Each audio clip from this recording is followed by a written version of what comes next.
আরেকবার একটু আকাপড়া খুলি তো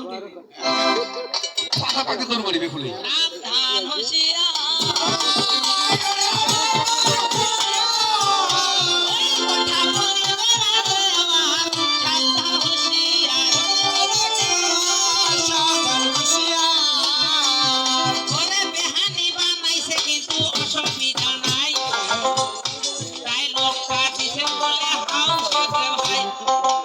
কি কথা বলে আমার হাউসের বেহানি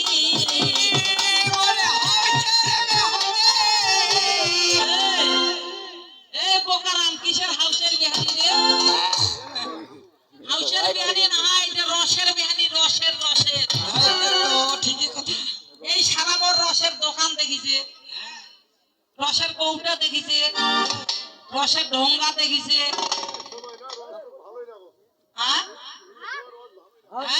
কিন্তু রসের কারখানা দেখিছে কারখানা তোর বেহানি যে রসের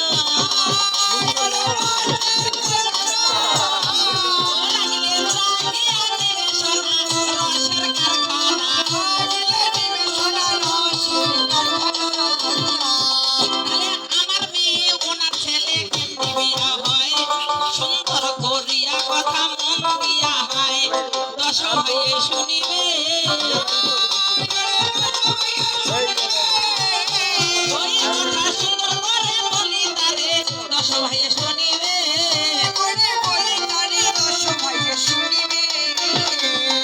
আমি অপূর্ব সুন্দরী আমার মেয়ে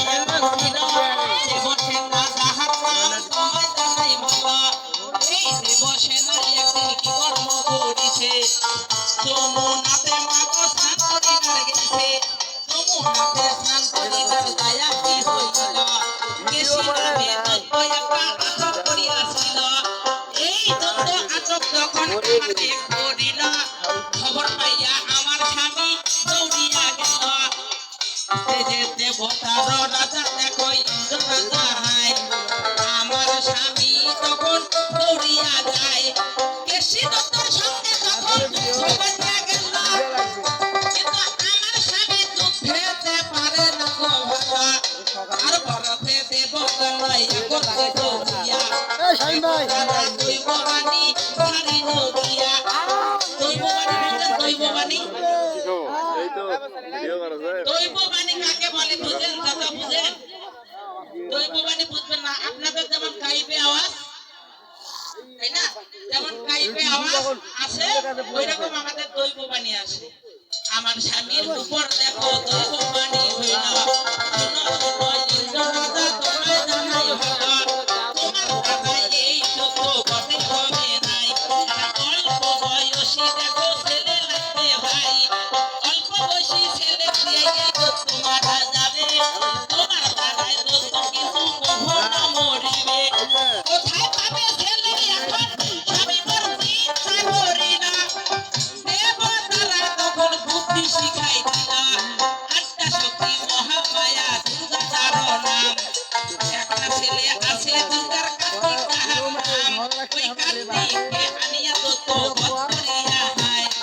তোমার মেয়ে উদ্ধার করিবে তোমায় জানাই তাই তখন আমার স্বামী যখন দুর্গার কাছে গিয়া কার্তিককে আল্লাহ দাদা শোনো মন দিয়া